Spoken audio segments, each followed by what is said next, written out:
Our next clip is Phil Vischer, who was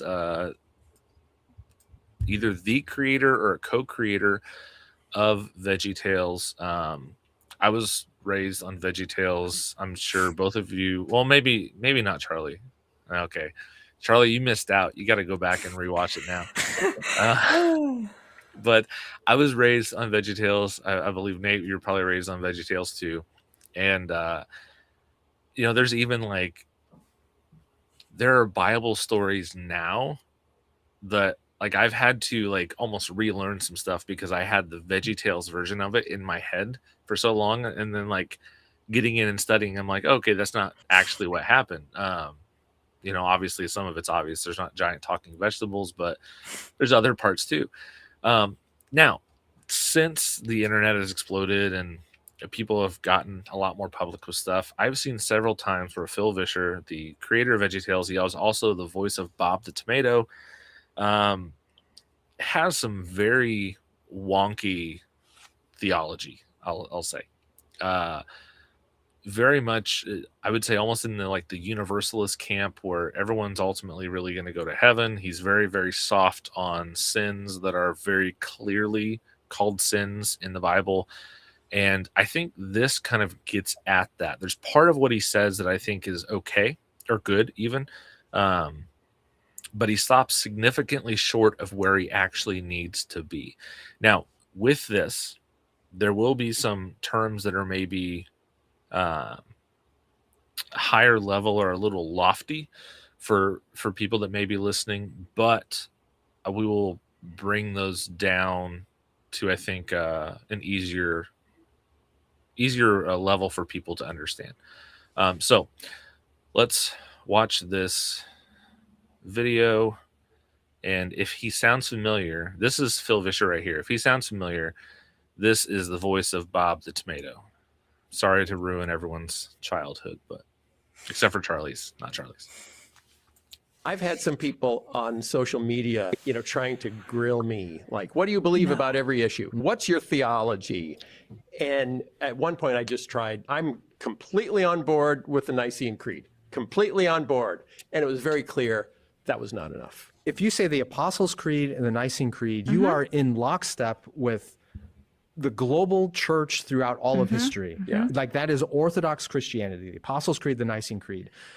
But that's not enough for today's American evangelical fundamentalist MAGA world. They want to know where you are on your politics and social issues because they've not just them, right, but they've lifted those up to creedal importance. I'm not going to say they're not Christians if they also affirm the Apostles' Creed and the Nicene Creed, but by adding these other issues in, they are casting out the majority of believers around the world from being legitimate Christians. Well, we don't want that. That's what fundamentalism always does. It increases the number of things you have to adhere to in order to be considered a sister or brother in Christ. Right. People are hungry for something that helps them divide between what is essential and what is not. The Nicene Creed does this by laying out, here's what Christians have always believed, but it's also helpful that it's so ancient and that Christians across the world and in different traditions have held to it.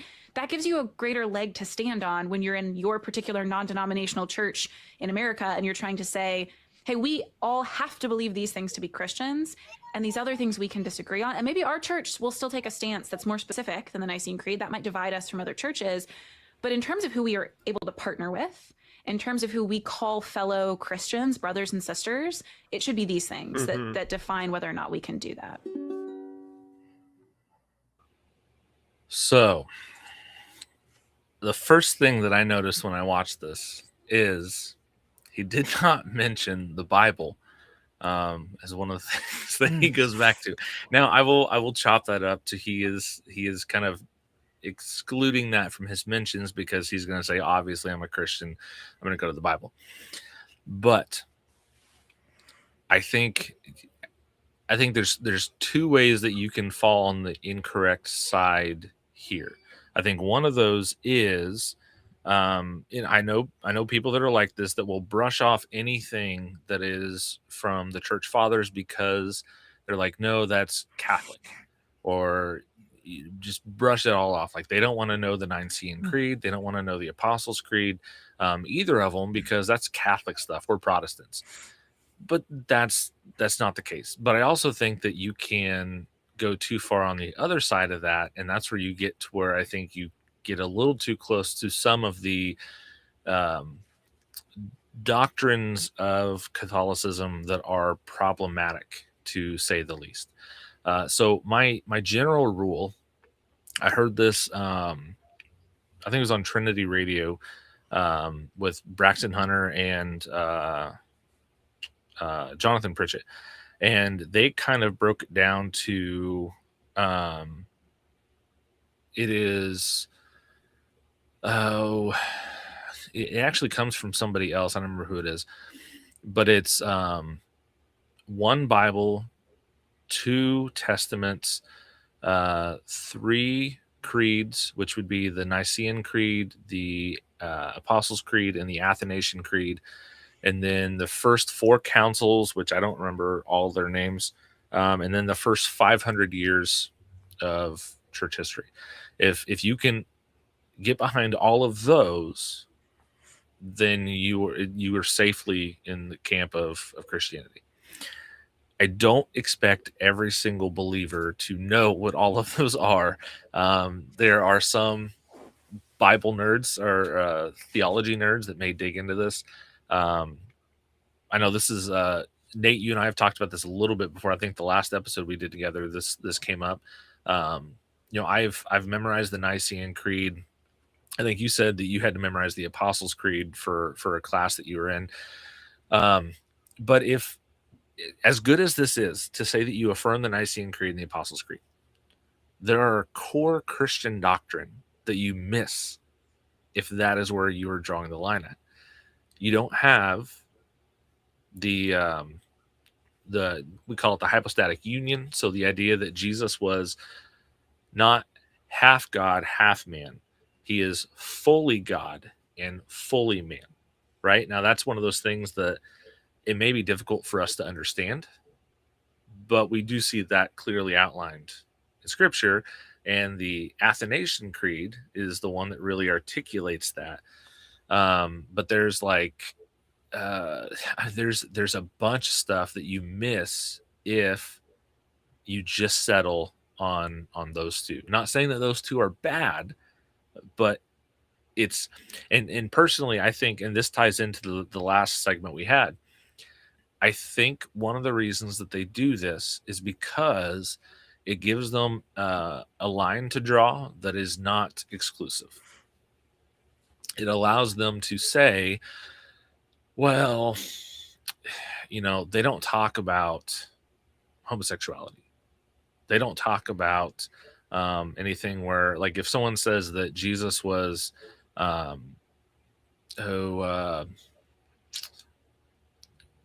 don't remember what there's a heresy. It's Gnosticism, but it's this idea that spiritual or the physical stuff is bad. So they say everything physical is bad. The goal is to deny yourself completely of any physical pleasure. Everything spiritual is what's good. And so they say that there's a couple of different ways to go with it. Some of them say that Jesus actually told Judas to kill him, to betray him so that he would be killed because his physical body was bad. Some of them actually go further and say that Jesus was never actually human. But if he was never actually human, then we have some major problems when it comes to him being able to die in our place and go to the cross for us. So there's a lot of stuff you miss that may not seem like a huge deal. Charlie, I don't know if this is something you've dug into a whole lot or you've looked at a whole lot. I know we haven't talked about it a whole lot. I know, Nate, this is something that you and I have talked about a good bit. So what would you say for this if you were to, I don't know, if you had a student that was saying something like this, like what are some things that you may bring up to them that would be not good or problematic? Yeah, I think the point that they are trying to make, I see what where they're coming from. To say that, like, to say definitively just like these two things, if you can get on board with it, We can have disagreements, but we're good. Like we're all Christian. I think that's a little bold.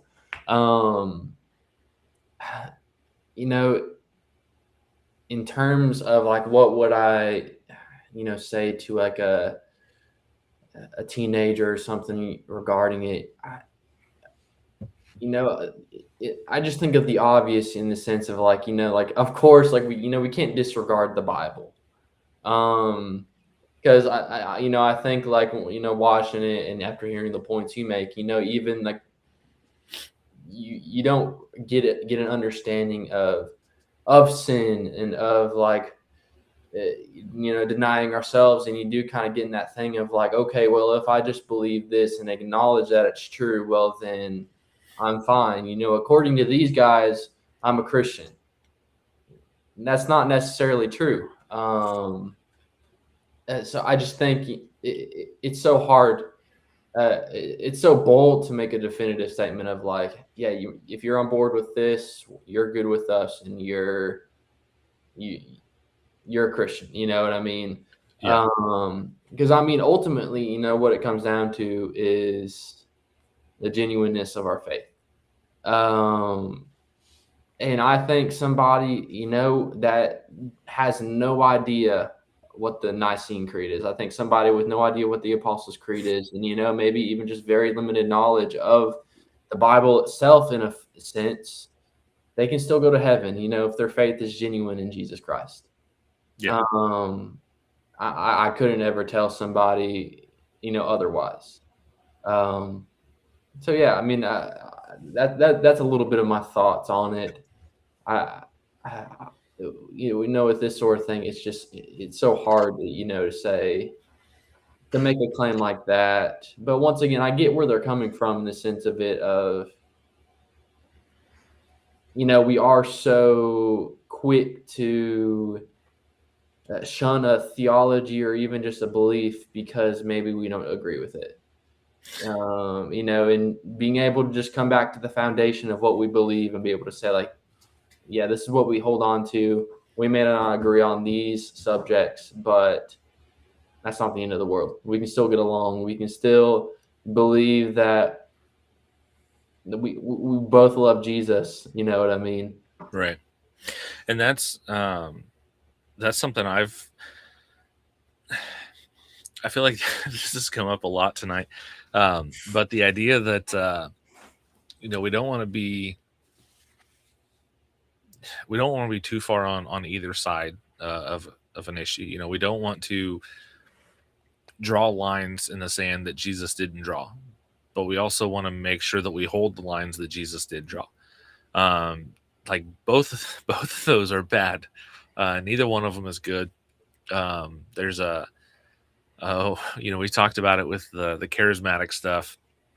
There's a podcast I watch relatively regularly, Remnant Radio, and they have a comment that they like because they are all charismatic, and they call out a lot of charismatic stuff, but they also still push the gifts. And so the saying they have is they like to stand in the middle of the road and get hit by traffic going both ways. That's usually a good sign that you're in a good spot when you have both sides attacking you. And I think this can, like I said, you don't want to draw lines that Jesus didn't draw. You also don't want to not hold to lines that Jesus did hold to. This is something I've changed my view on some things. The last, I don't even know, 5 years, probably 6 years, maybe. There's a lot of things that I believed that I have either completely changed where I stand, or I've at the very least kind of opened up to where I still hold this view, but you can hold something other than that, and that doesn't exclude you. And Charlie, you kind of brought this up too at the beginning. The friend that you mentioned, that what he's looking into doesn't necessarily mean that he's not a Christian, even though that's not necessarily where you are. I do think that the lady in the video brought up a good point that people are trying to find things that can divide. And I think that's bad. I don't think necessarily you should be looking for things that you can divide and put people into boxes. I've been very, very vocal in my criticisms of Calvinism. I'm not a Calvinist. I have a lot of issues with Calvinism, but some of the people that I listen to the most are very, very Calvinistic. There's a guy I've had on my podcast a couple times that we have a pretty good relationship. We talk back and forth quite a bit. He's a Calvinist. I think he's wrong on that, but he's still a brother in Christ. And I would have no problem even bringing him back on to the podcast again and talking about it. That is something that obviously I think that view is incorrect, but they're still brothers and sisters. And I'll even say I could be wrong. It's possible. I could be wrong. I could be misunderstanding that. There's so many things that I've seen, especially in camps that I used to be in, that people are very, very strict. If you don't believe this, you might as well not even be a believer. And that is a bad place to be. Very, very bad place to be. I guess I don't know if you guys want to throw out any examples of maybe something you've seen with that. Do you think maybe people don't realize or people don't think of? I'll do. So I'll list two. And I've talked about them on the channel before. I think anybody that watches regularly at all knows I don't hold these views. But things that I've changed views on in the last 5 years that I used to hold very, very tightly. You have to believe this. And I now actually, it's not even that I'm more open. I actually would say I don't even land in that camp anymore. And this has come after a lot of studying, reading the Bible for myself, but listening to other people as well. But one of those would be a young earth is one that I don't know exactly where I stand, but I lean away from that. I think you can hold to that and you can be a believer. I think that's fine. I also think that you can not hold to that and be a believer, and that's fine. You don't have to hold to that. And another one is a premillennial eschatology or an end time view. So if anyone's not familiar, I know we're using a lot of like big theological terms, but think of like the Left Behind movie or books. That is a premillennial view. Again, it's another one. I'm probably even less aware of where I stand on that, but I'm very open to anything. I consider myself I call it so there's the major views are premillennial, postmillennial, and amillennial. There's some big differences. I typically call myself a panmillennial, which means it's all going to pan out. I don't know how it's going to work, but God's going to work it all out eventually, somehow. But those are, two things that I used to hold very, very tightly. And I used to be very much, you have to believe this. If you don't, like, that's borderline outside of Christianity at best. I won't force you guys to throw anything out there, but I'll give you guys the opportunity. Is there anything that you guys have seen?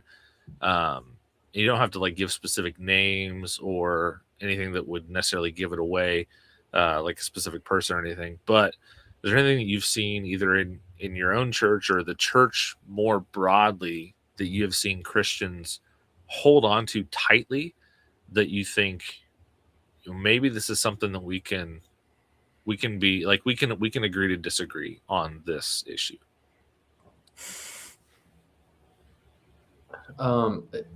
Hopefully I understood your question correctly, but I think something I think of, and I know this is probably something I know, Jesse, you can relate with. I'm not sure, Charlie, but specifically with like the charismatic Pentecostal church, is pretty much denouncing Christians who don't speak in tongues.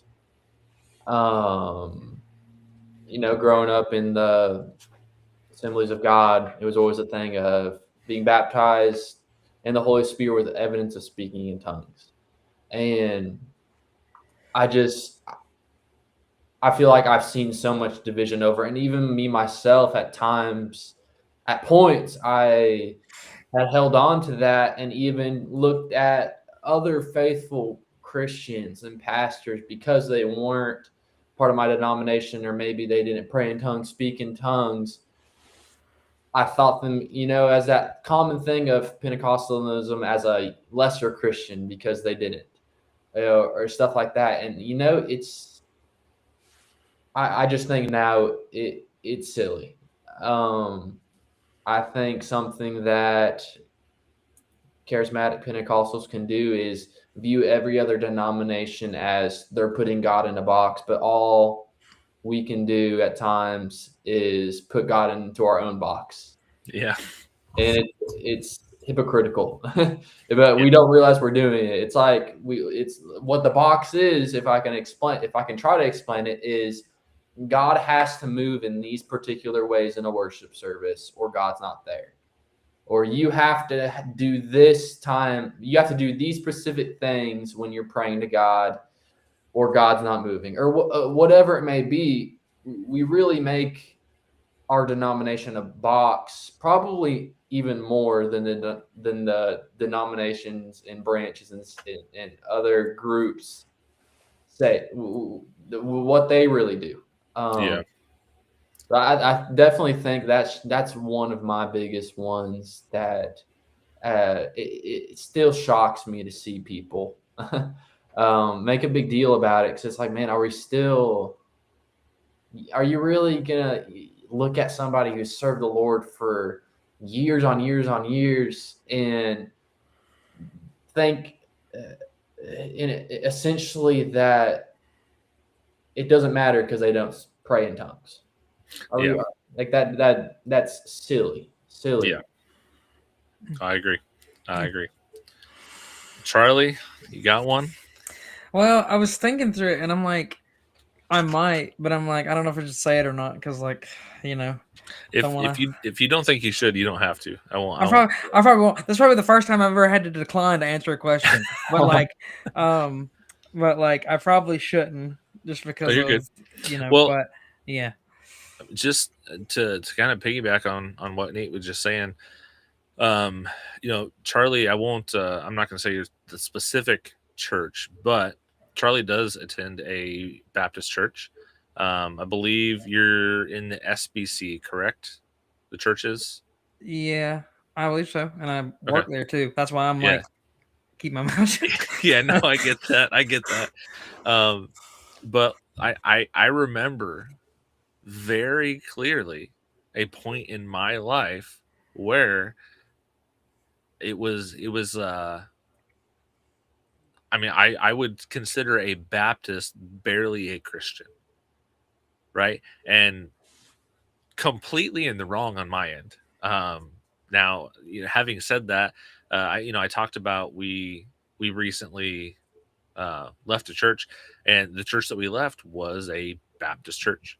We went to a Baptist church for a little while. Not gonna go into too many details, but I was born and raised Pentecostal. Even when we first came down here, we were attending a Pentecostal church, and stuff happened. We felt like we needed to move on, and I was also just very, if I'm being honest, I was very just tired of the Pentecostalism as a whole. I was burnt out on it. I was done. I told my wife, if I never go back to another Pentecostal church, it will be too soon. Like I was ready to just be completely done. And I will say, I think it was actually, we were at the Baptist church for probably about 2 years. And I think it was very good for me. The church that we are currently attending, we're still trying to feel out where we think we need to be. but we are really enjoying it. I really like it, and it is a I mean, it's essentially a Pentecostal church. Maybe not fully Pentecostal, but they are definitely very close to it, very charismatic. And so I think the time away from that was actually beneficial for me personally, um, to be outside of what I'd kind of grown up with, but also just thinking. There's been times I've never said this to you, Charlie. There's been times I've thought back to that point, just seeing the growth in myself and like where I hold views and things like that, and Yeah. thinking like I was, for lack of a better term, I was stupid because I've said multiple times to you that I wish I was at the point in my life that you currently are at your age. Like I wish I had um, that fire. I wish I had that desire to just chase after God. Um, but there's so many things, and to your point, Nate, putting God in a box, and if he doesn't move this way, then is it really even God? Um, I don't know if I'm sure, Nate, you probably heard about it or saw it. I'm not sure if you did, Charlie, but a couple years ago they had it was like a revival in Asbury. Mm-hmm. Yeah. And I remember seeing people talk about that, and again, I'm very skeptical in nature. Right off the bat, I'm like, okay, yeah, I'm sure revival, scare quotes. But what I saw from people, it was very, very somber. It was not a people jumping around, going crazy, like nothing like that. It was very quiet. It was very like very intimate setting. People would slowly kind of shuffle in. They'd sit there for a little bit, but it was also um, the only time people were really talking, at least that I heard. I didn't go, but I heard several people talk about this, where the only time that really people were talking out loud was periodically people would stand up and out loud to the group confess sin publicly. One guy, I mentioned Remnant Radio earlier, one of the hosts of Remnant Radio actually went, and I believe it was him anyways, and he actually talked about there was a guy who stood up while he was there and confessed publicly to having an affair on his wife. Wow. Wow. So, and I mean, that's something I don't know what specifically. I think they're Methodist, the denomination of that campus anyways. But that's again, if we stick to our boxes, we are going to miss out on something that God is actually doing. We've got a couple minutes left before we come up on the end here. So I looked really quickly. I looked at the first two of those photos, Nate. Do you want to summarize real quick or go over that and kind of tie it into this last one here? Yeah. I'll try to summarize. So I had sent a post of I'm not super familiar with this guy. I know a pastor that I sat under for a little while. I know that he really respects him, and he posted basically about theology, and specifically even within Pentecostalism. And he just talks about in this post of how theology is meant and designed for us to ask questions. And at the point that theology becomes where we just have our position and we don't allow anything else in, that's very shallow.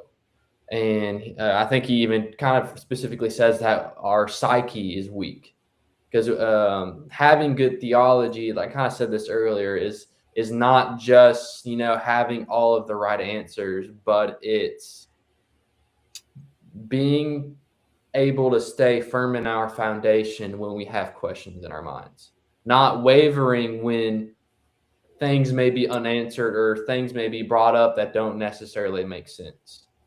And I really recommend reading it. I mean, especially if you even come from a charismatic background, because he references that specifically in it, because I think he's a charismatic or Pentecostal theologian.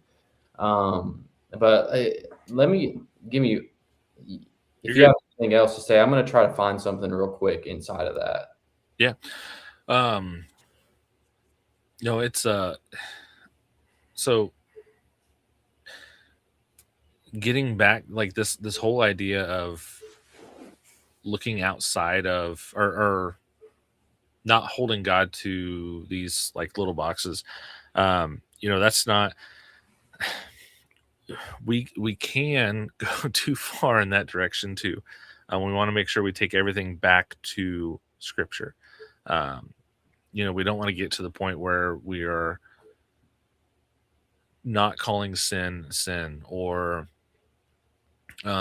saying ultimately, it doesn't matter, everyone's going to go to heaven. Like that's not the case. That's not the case.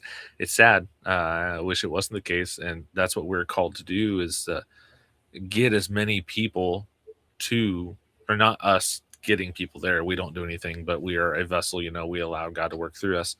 And I think that's something too that a lot of Christians, they can get really, really focused in on their specific group, or a specific topic, and it can end up coming at the cost of the one thing that Jesus actually instructs us to do before he leaves, which is the Great Commission, to go into all the world and make disciples, right? To know God and to make him known. That is ultimately what we are called to do. That's what we're supposed to do. And there's a lot of times we can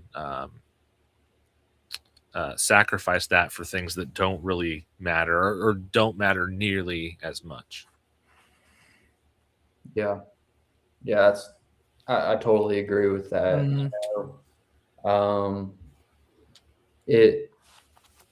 I feel like a reason why a lot of people shy away from maybe having questions, or being scared to dive in theologically, maybe to different things, is because they've seen people deconstruct because of it. And that does happen. But ultimately, we also can't let it stop us from going deeper with the Lord and going deeper into searching for understanding. And something specifically he says in this is, he says the polemical mind fails here, talking about like theology, precisely because it needs theology to do something theology cannot do: provide final security. And then when he says polemical, that kind of basically means like standing on or fighting against a specific point. So when you encounter people who are just really standing on this one thing, it says it fails because it needs to provide final security. And it says after, theology done well leads you into deeper water where your feet can no longer touch bottom. The polemical mind wants to stay in the shallows and patrol the beach, warning others about the dangers of the depth. And kind of just in reference to our conversation just a little bit ago, talking about like the box we build that box a lot of times because it's what's comfortable to us, and it causes us to attack and assert against other expressions of faith, and whether that's, if you're Baptist and you feel that way towards Pentecostals back towards Baptists, or whatever it may be. When, I thought recently just about how, maybe God created us all to be able to express our faith in different ways. And I hate even to say that there's a purpose for them, but maybe that's the purpose for denominations, so that we all have an opportunity to express our faith in different ways. Not saying one's wrong and one's right, but for one who, is excited and loves, worship through dance or something like that, on the charismatic side, and one who prefers the reverent, quiet, thoughtful side on, the Anglican, which I know there's a lot going on there, specifically comes to my mind. But those types of things, I just have a lot of thought and passion towards just being able to break the boundaries of denominational walls that we build ourselves. I will agree wholeheartedly with that.